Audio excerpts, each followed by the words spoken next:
Hello and welcome to OBN Horn of Africa. This is our weekly program, Future Africa, and I'm Fanta Mbelete hosting this program. Today, our program is special in that I am at one of the Parliament members' house, which is Dr. Fatima Hadi's home. In this episode, we are going to discuss the asset recovery that the Council of Ministers has come up with one proclamation. So, till the end of our program, stay with us. Don't go anywhere. Stay tuned. Thank you for your time and welcome to this program, all of you. Thank you so much. Thank you. So, to begin with, Council of Ministers has come up with this proclamation, which is asset recovery. What is this proclamation all about? Thank you so much. First of all, I would like to thank you. As the title and the name of this proclamation implies, it is about asset recovery.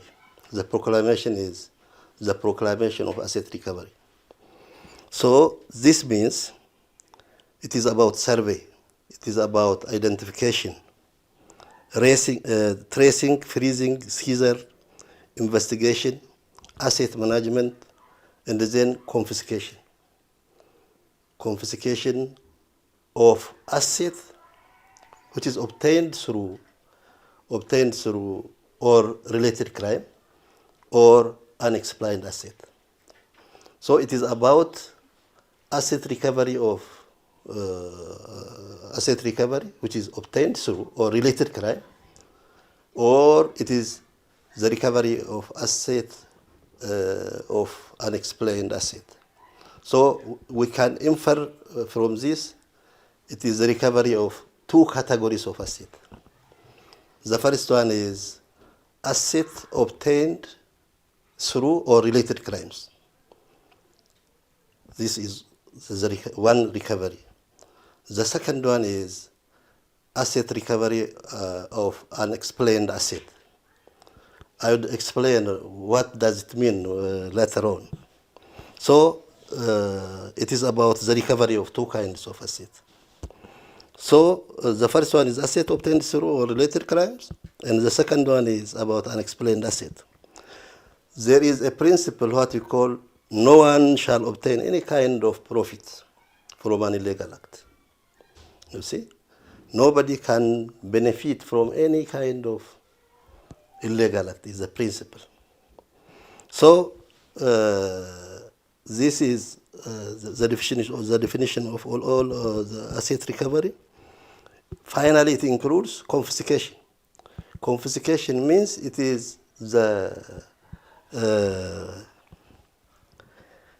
permanent deprivation of ownership right from that person who obtained this asset through an illegal means, or it is confiscation is about the final deprivation of ownership right from those persons who owned the asset of unexplained asset.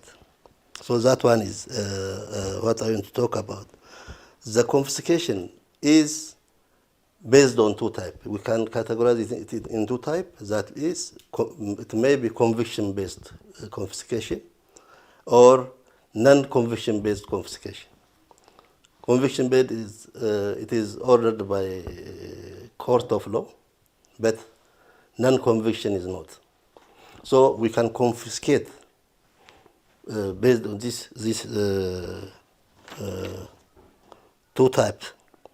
So what I want to explain is, as I said, this is about two types of asset. When we say about recovery of unexplained asset, chapter or part 2 of this proclamation, under Article 5, explained what is unexplained asset. It says, this article says, without prejudice to the accountability of person responsible for unexplained asset under Anti-Corruption Proclamation 881 of 2007. This article excludes two persons. So without prejudice to accountability of persons responsible for unexplained asset under anti-corruption proclamation, who is directly or indirectly in control of an asset or maintains a lifestyle disproportionate to his life, it will be subject to unexplained asset. According to this article, public servant and public organization employees are excluded, exempted from this proclamation, because they are held accountable under Anti-Corruption Proclamation 881 of 2007, okay? So, except these two persons, all persons are held accountable for unexplained asset. If there is reasonable suspicion. Thank you very much. Do you want to add something on this? Okay, this proclamation, all right. The proclamation is all about the identification, investigation, seizing, freezing, confiscation, and confiscation of assets that are obtained through criminal act. It is clear that there are so many kinds of criminals that are being committed in different countries. But the criminal related to economy is very dangerous of all crimes, because the economic crime greatly affects the national economy of a country. Therefore, the crime related to economy should be prevented, controlled in such a way that nobody can obtain an asset in illegal way. And therefore, to discourage the economic crimes, it is better to endorse a comprehensive and integrated legal framework for our country. And this legal framework provides, or it is possible to say that the person who committed the crime will be prosecuted. In addition to that, the asset obtained through illegal act will be confiscated. Therefore, the ultimate goal of this proclamation is, to ensure the normal national economy of the country. And this is a very comprehensive and integrated legal framework that could avoid or discourage the economic crimes of the country. You want to add? Okay. Thank you so much. Let me add some pointers on what my colleagues have said about the general view over the bill proclamation, over the bill that is referred to the parliament. In my understanding, the major objective of this proclamation is to curtail, to stop economic crime in the country, because as we have observed, especially recently, that is confirmed by some researchers, there are an abuse in the country, particularly economic aspect. So previously, sort of corruption or embezzlement or stealing public property is governed by different proclamations, but it is scatteredly distributed in various proclamations. Like, for instance, in anti-corruption, in money laundering, in helping terrorists, such all proclamations are dealing with such issues. But now, this new proclamation is consolidating all the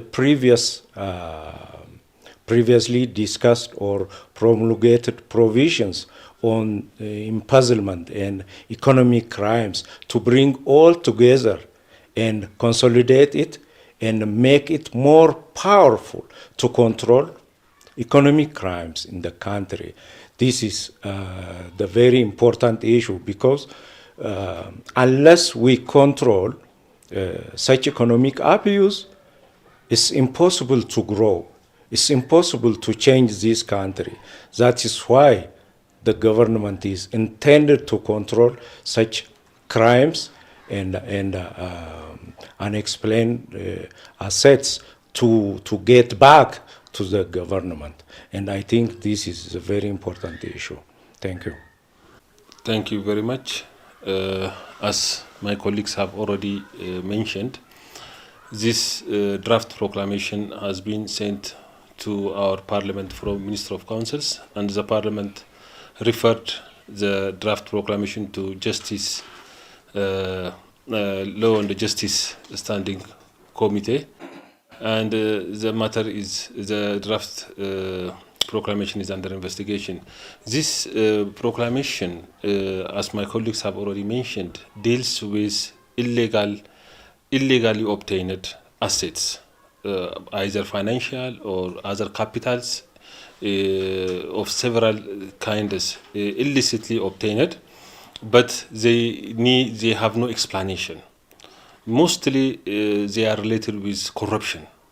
So one of the major intervention that the government is expected to take through this proclamation is to enforce law of order, whereby all financial activities, transactions, incomes, and any asset that a person or a citizen comes to have or to obtain must come through legally identified, legitimate process. It has to come in this way. So when this proclamation is enacted and fully implemented, the major thing that it will bring is it will fight corruption. That's the major advantage that this proclamation will have. Corruption, as we know, is a major problem in many parts of the world, especially African countries. So it will be a very big support to fight corruption, because there are a lot of unexplained, unknown assets possessed by many citizens and individuals. So it is just about providing evidence and avoiding corruption and working in a positive environment. Another second advantage of this proclamation will be it will increase public interest, public trust on government. So the public will have more trust on government, and this will increase transparency of all economic activities, financial transactions, and all economic activities in the country will be fair, transparent, clear, and observable and documented. So this will increase public trust on government. And this has a lot of impact when we see this proclamation implemented. It will bring, again, it will increase also investment. Investors feel more secure. They feel more, they will start to trust government more than before, because their assets, their financial transactions, and everything will be secured, and there will be less corruption. So the environment, the economic environment, the situation will completely change, and it will enhance the overall performance of the economy. So at the end, the beneficiaries are all Ethiopians, and as a country and as a region, we all benefit from this proclamation. Thank you very much. You have told us the importance as well. I didn't ask you, actually, you have told us the importance of this proclamation.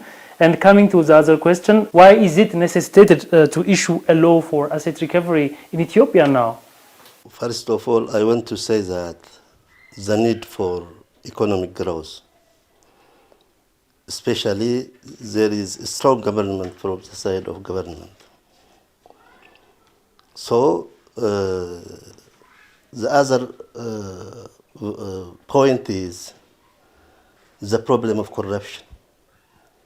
especially the adverse impact of corruption on economic growth, especially in our country. You know, unexplained asset has adverse impact on country's income, foreign direct investment, tax system. Generally, it has an impact, especially negative impact on economic growth. This one is another problem.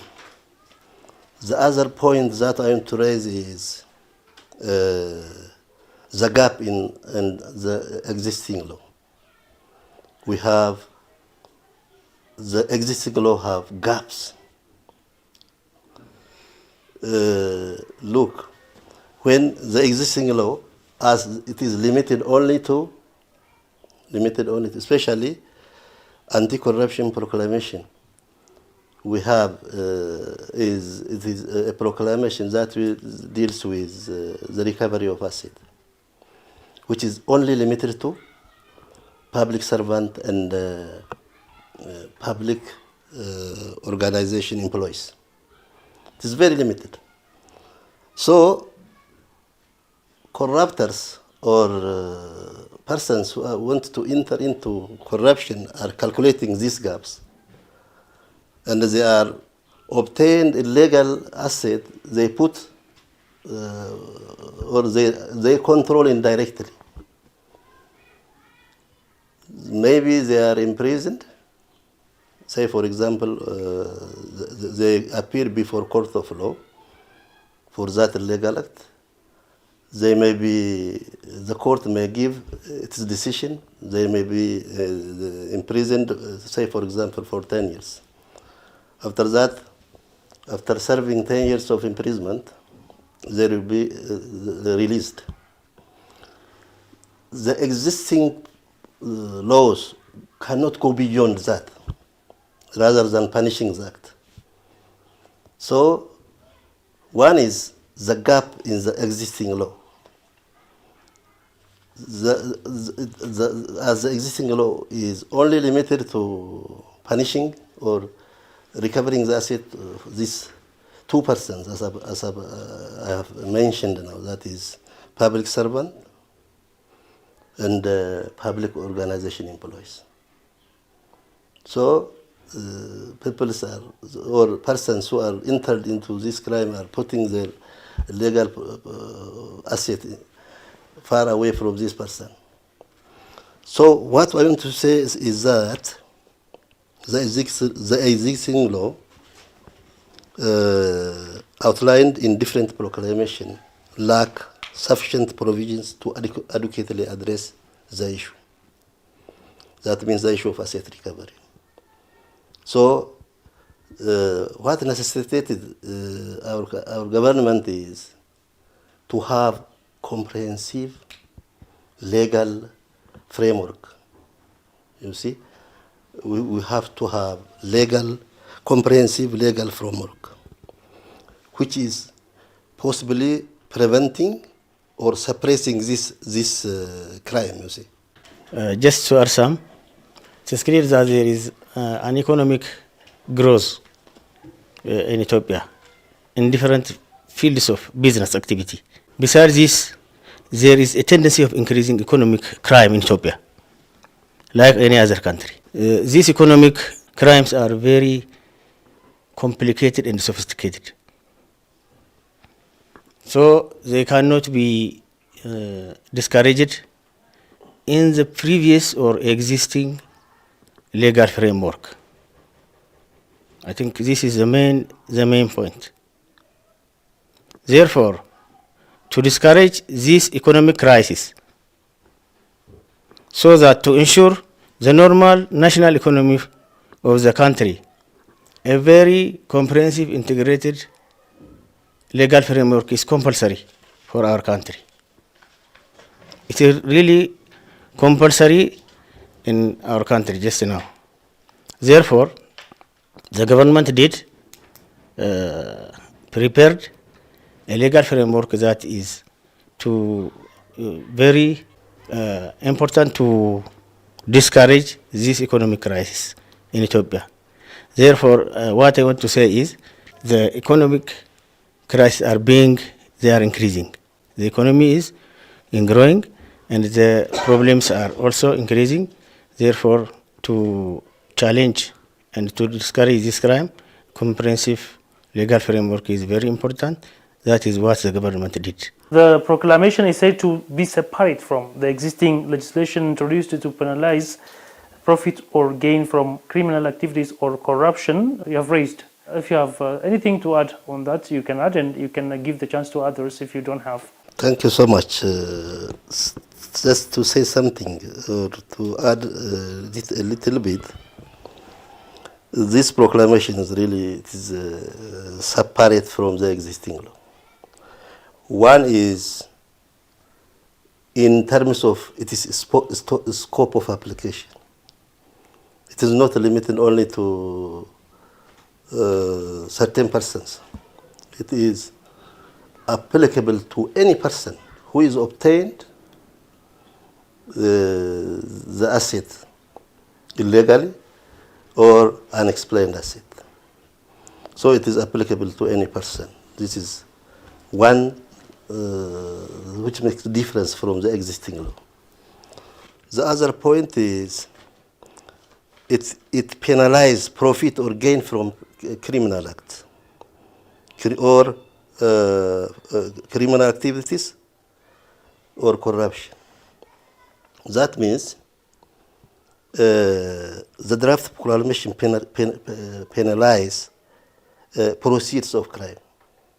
Proceeds, meaning that assets directly or indirectly obtained from a crime.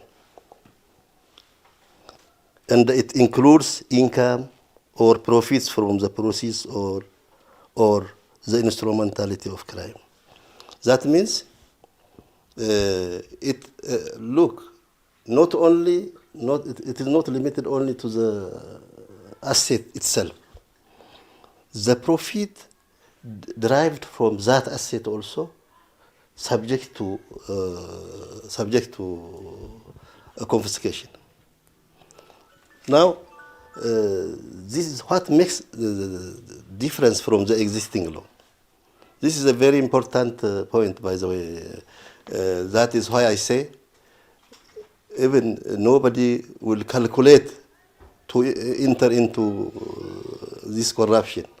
When we say, for example, Article 23 of this proclamation, it says an asset directly or indirectly related to a criminal act shall be confiscated. That means the Article 25 also says asset constituting the proceeds of the crime intermingled with or exchanged asset of such proceeds. Look, intermingled means, for instance, you have constructed a house by 20 million, out of which 12 million is obtained illegally. So the whole property will be, the house as a whole will be confiscated. So this is the proclamation has a deterrence effect on a person who will calculate to enter into corruption. So this is different from the existing proclamation, the existing laws. It deter criminal activities or unexplained asset. So this is very important for economic growth as well. Really, this is very important. Good, Mr. Sadiq, I have come to you. I have one question for you. That is asset recovery claim. It says, asset recovery claim on unexplained asset may be brought to the court on assets obtained back 10 years from the promulgation of this proclamation or from the effective date of this proclamation when the amount of unexplained asset is more than 10 million birr. From legal point of view, how do you reflect on this?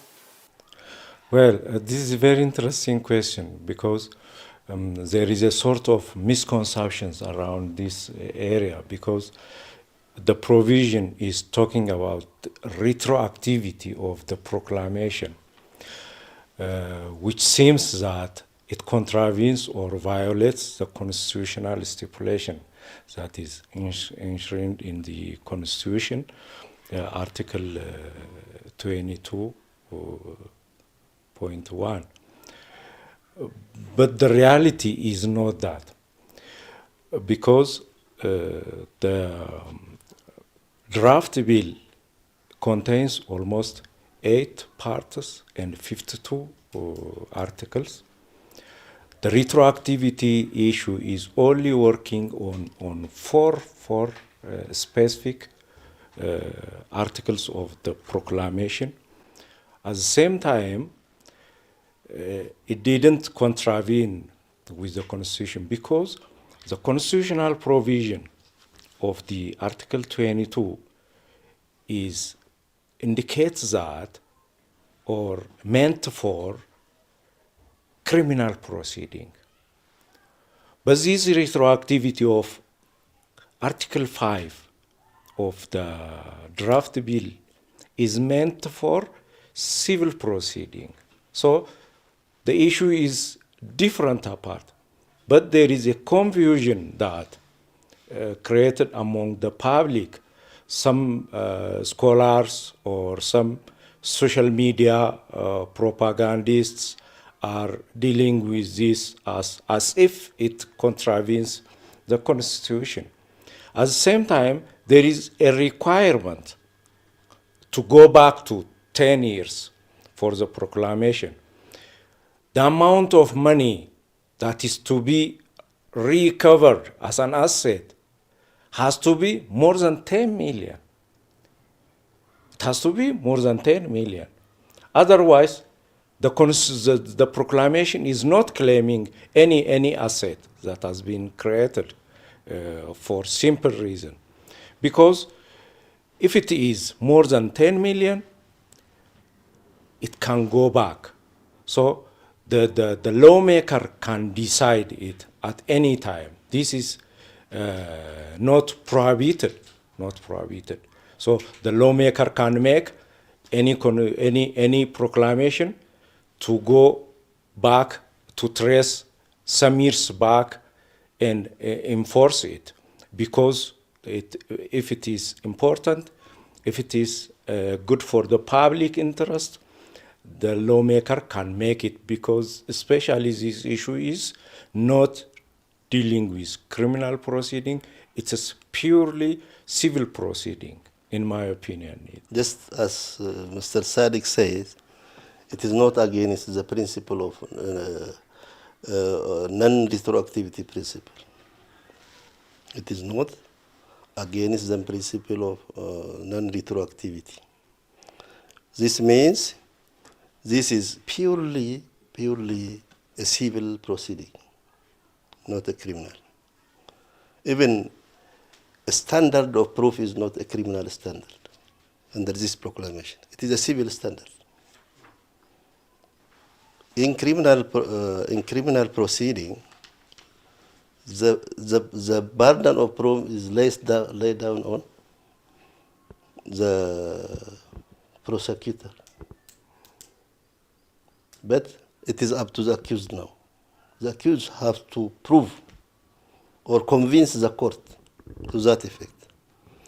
So it is not against the Constitution. It is not against the principle of non-retroactivity. So it doesn't have any problem with even from the context of law. What are some of the major misperceptions about this asset recovery proclamation? When this proclamation is enacted, actually we expect a lot. It will recover many assets, but it will not be immediately. We will not see the effects immediately. It will take time. Investigation takes time. Legal proceedings take a lot of time. Also, international cooperations are sometimes needed, because some legal issues are beyond the jurisdictions of our country, so it might need cooperation between different countries. So legal investigation, prosecution activities, this all, they will take a long time. So this is one thing that it involves multiple stages and the processes, and it's a very long process. It is not something that is carried out within a night. Another misconception is that it is always successful. Sometimes asset recovery is not successful due to several reasons. At times, criminals or those who are corrupted, they hide their income, and at times recovering such assets may take a long legal procedure and a long time, even though at the end it will be confiscated and it will be brought to justice. Another thing is that another misconception is that it will not have impact on legitimate assets. Sometimes, even though a person obtains a legitimate, legally obtained asset, sometimes he will be under investigation at times. For example, as my colleague has already mentioned, some of his legally obtained assets will be mixed to that of with illicitly obtained assets. So if that are mixed, if these different assets or financial assets are mixed, then there is a probability, there is a chance that his legally obtained assets might be confiscated or put into investigation. Another thing is that cost of recovery is not minimum. There is a misconception. This is misconceptions all over the world. This is what the literature is telling us. The cost is very high. Asset recovery is not something simply conducted. It involves a lot of legal fees, investigation expenses, and also administrative costs. These all costs are very high. So asset recovery is not something that we take it very simple and easily, and which is done overnight or over a week. It may take sometimes months, sometimes years. It's a very lengthy process and the legal procedure. The other misconception is sole reliance on proclamation for deterrence. As my colleague already mentioned, there should be a lot of other activities to be conducted.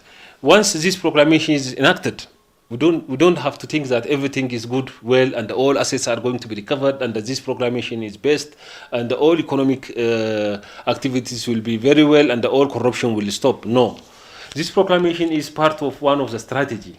Other activities like stronger regulation, better enforcement of law, and the public awareness and other activities should be accompanied with this proclamation. Otherwise, this proclamation alone will not bring the desired outcome. So this is another misconception. The last one I would like to mention is immediate benefit is expected after asset is recovered. Some people expect that once the asset is recovered, immediately it will go to the beneficiaries or those population or people affected by this illegal activity. No. Asset, after once it is recovered, there is a lot of procedure and administration. It's going once before it is distributed to the local public or to the population.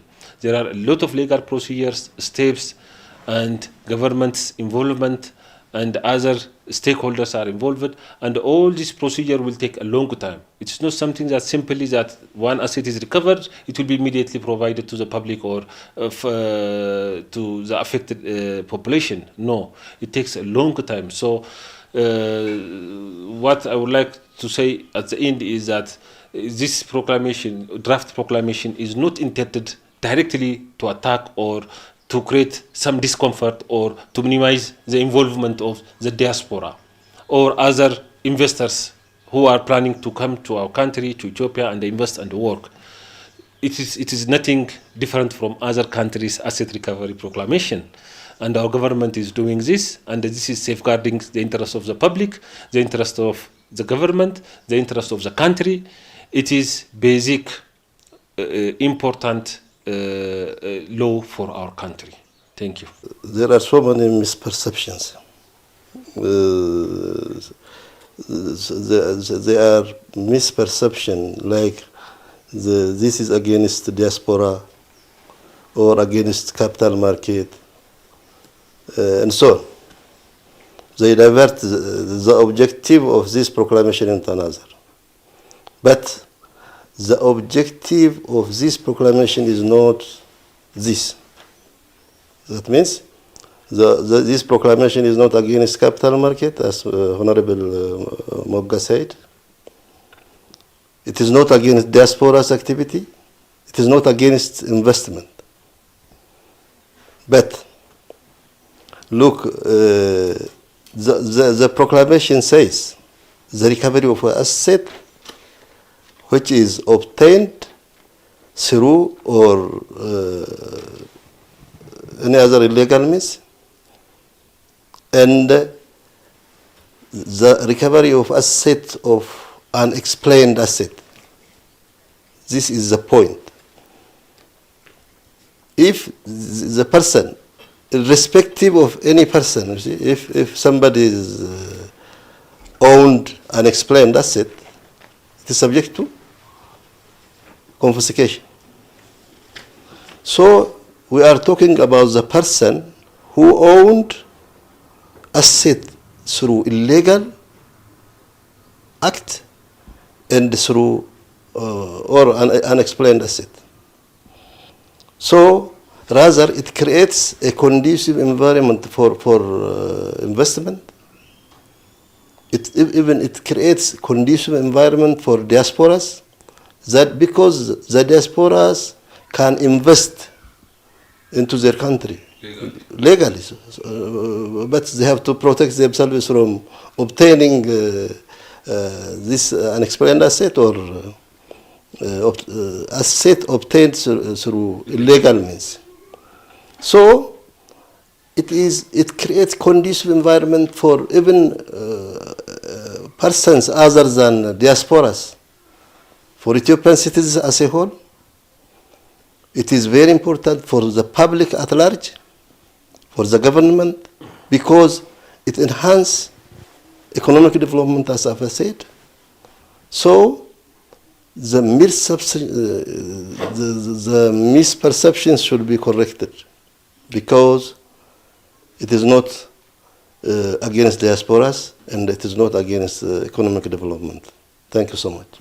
Let me say a few words on this issue. I think the public has to aware the objective clearly, the objective of this draft bill. It has to be clear that, honestly, the bill does not target any special group, like, for instance, the diaspora. There are groups who has to frustrate about this proclamation. Now the question has to be, who is benefiting from this proclamation and who will be affected by this proclamation? There are two groups who will be affected by this proclamation. The first group is those criminals who are abusing the public property and using the proceeds of their crime. This is the first group who has to be frustrated. The second group that has to be frustrated is those who are failed to provide an evidence, those who fail to prove that his property, his wealth, his asset has proper legal legitimate income to have such a property. If he failed to prove that this house is his own, the issue of confiscation comes to reality. So simply the government is not aspiring to confiscate every property, every person's asset. It's legal based. That's impossible. It's due process of law. It is based on due process of law.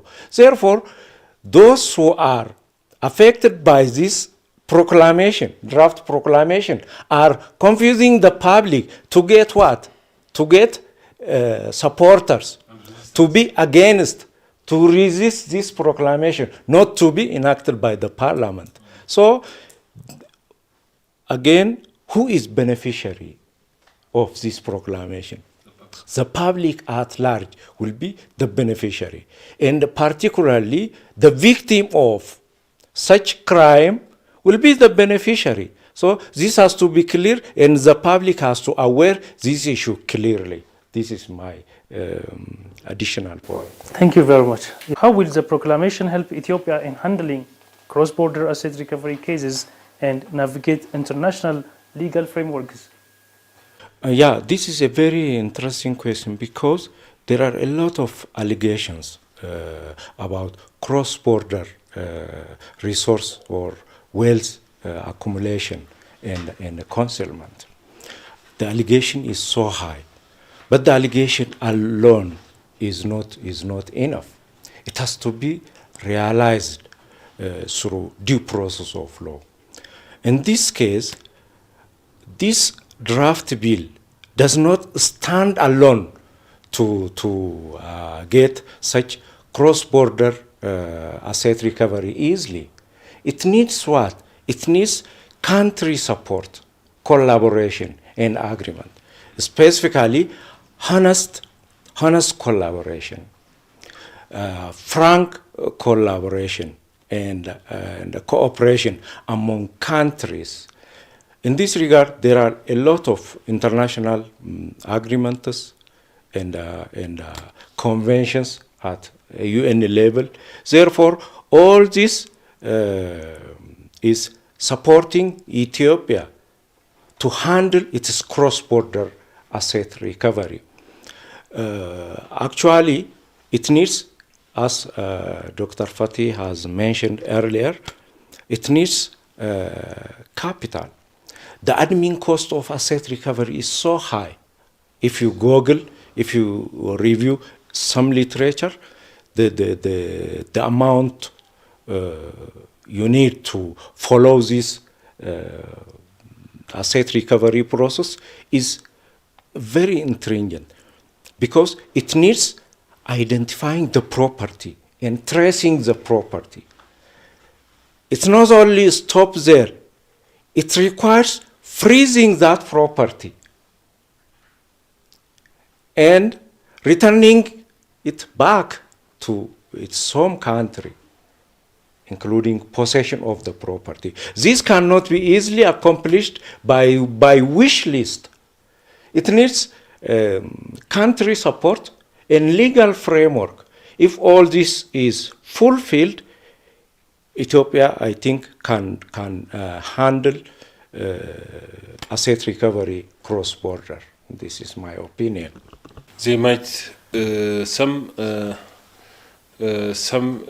citizens or some individuals who have been engaged in criminal activities or in corrupt activities and who have already gained assets illegally, they might at times escape or run to neighboring or other countries. So these criminals, they might take some large amount of capital in terms of cash or in terms of other assets like gold or other valuable assets that can be transferred to other countries. They might take and flee to neighboring countries.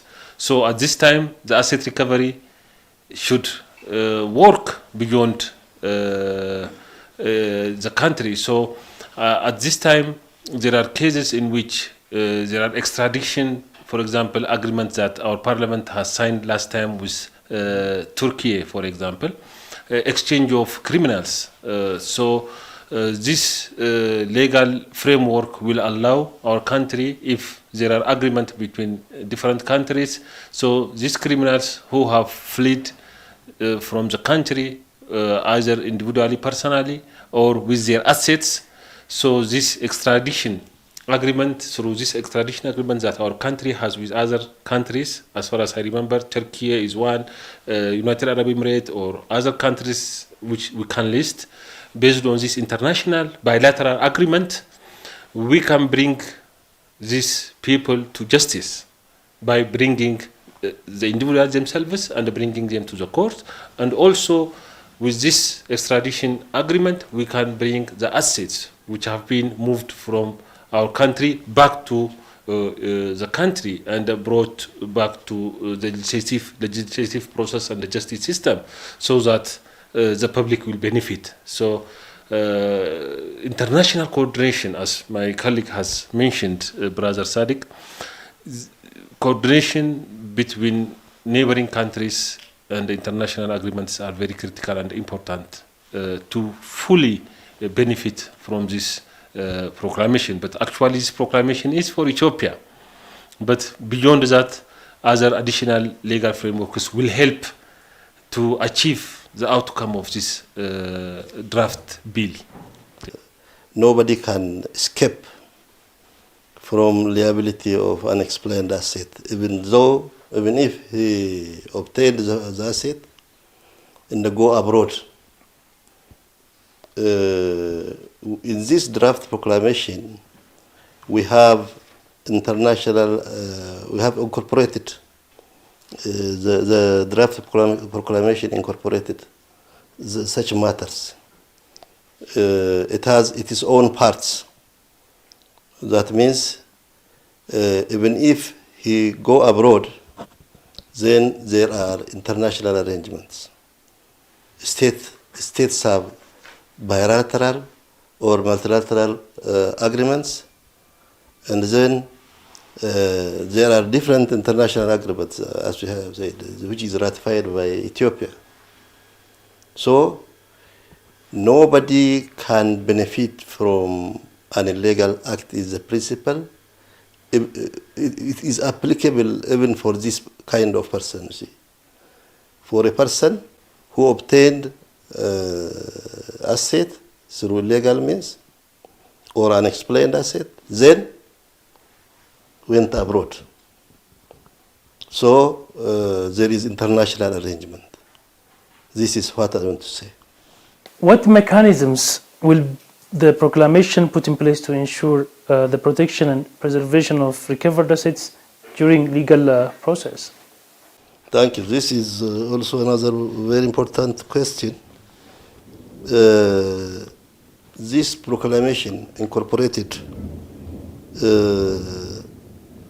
issues related with asset management. Asset management is incorporated.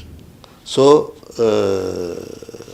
when there may be, as we have said, tracing, seizure of the asset. During this time, there is also issues related with asset management. The proclamation incorporated issues like appointment of asset manager. Asset manager will be appointed by the court, or and then it is the duty of the manager is also incorporated.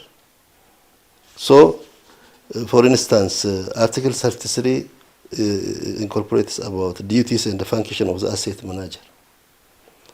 This is all about the preservation of the property seized.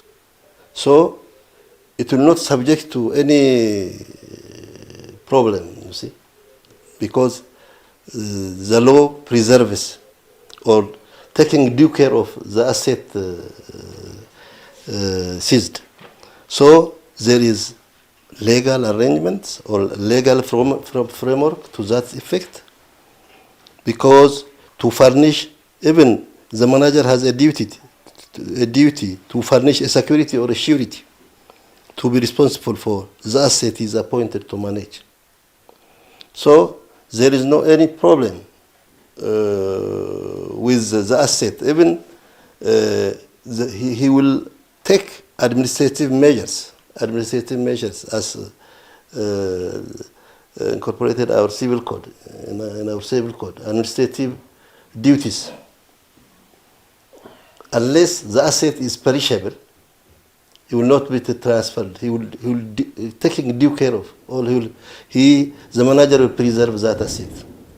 So these are the measures will be taken during the legal proceeding regarding the asset management. Thank you so much. Thank you very much. My final question for Honorable Sadiq Adam is, what strategies does the proclamation employ to negotiate with third parties involved in asset concealment or money laundering? Well, this is very interesting because money laundering and some other related crimes are involving different parties. There are several actors in this area. There are state actors, there are business organizations, actors like banks, there are individuals, there are lobbyists. Therefore, to achieve in this area, the draft bill includes several strategies. The first strategy in one hand that the proclamation included in its is diplomacy and coercion. Coercion is forcing through law, and diplomacy also with different countries, because as I've said earlier, a state is an actor in this area, in recovering asset, in controlling money laundering, in controlling anti-corruption proceeds, and several. The other strategy that is enshrined in the draft bill is cross-border jurisdiction assistance, because without cross-border jurisdiction assistance, the draft bill cannot succeed. The other point is a standard of proof. It follows is a standard of proof. For instance, it is indicated in Article 40 of the draft bill. So is a standard of reversing the proof of burden to the accused person, to the suspected person, is another strategy that is included in the proclamation. This is very important. The final strategy that is included in the proclamation is that application of particularly a special investigation technique. It uses a special investigation technique. It's not as usual, it's not as normal way of investigating system. It needs a special investigating techniques using particularly on non-conviction based and conviction based confiscation of property. All these are some of the strategies that the draft proclamation included in its article so as to be successful in returning its asset. Okay, thank you very much. If you have any final message before we end our session, you are welcome. As a summary, I would like to mention few pointers. The first one is that the public should not be misled by some social media or some activists, those who claim themselves to be activists, or those who claim that they are very educated and scholars, giving some details on this proclamation that it is not benefiting or it is targeting some groups. That's totally wrong. That's not acceptable at all. What I suggest is that for the public to sit and read, it can be accessible, it's available in many platforms. They should read this draft bill very well and they should understand well by themselves. It's available in local language, in Amharic, in other Oromifa, in English or other language. It's available. They should first read it very well. The other point I would like to mention is that the diaspora should not be misled also. The diaspora has no connection directly with this draft bill. They should come, they should continue their project, they can invest their businesses, and this draft bill, if it is enacted, it will help them a lot, as I have already mentioned. The whole society should support the implementation of this bill once it is enacted. And we have to support our government, prosecutors, justice system, all together, that we perish and we sustain and we change our economy. That's what I want to say. Thank you. If you think that what you say is special, you can add. Finally, as a message, I want to raise one point. There are several rights and privileges in the Constitution, but all such rights and privileges are not absolute in themselves. whenever there is compelling circumstances, such rights can be limited. For instance, in this bill, in this draft bill, the prosecutor can search emails, messages, and so many privacies. He can enter without court warrants. This is because whenever there is a compelling circumstances, there are exceptions to the principles of privacy, particularly in the case of safeguarding the national interest, in the case of particularly the issue we are discussing with economic crime, with the issue of health, with the issue of security, with the issue of health of the public. All rights and privileges in the Constitution has limitation, and they are not absolute in themselves. Is my last message. Thank you. This proclamation will be promulgated in the near future, within a short period of time. My message is, just after the enactment of this proclamation, there should be strong cooperation for implementation. The people, the public at large, the stakeholders, the government bodies, all government bodies should cooperate to implement this proclamation. As all said, all my colleagues said, it is not against third party. The law itself protects third party in good faith, and it enhances development. So it is very important for our country economic growth, and to ensure even our country's prosperity. So, but it needs cooperation, collaboration, and to support in implementation of this proclamation. Thank you very much.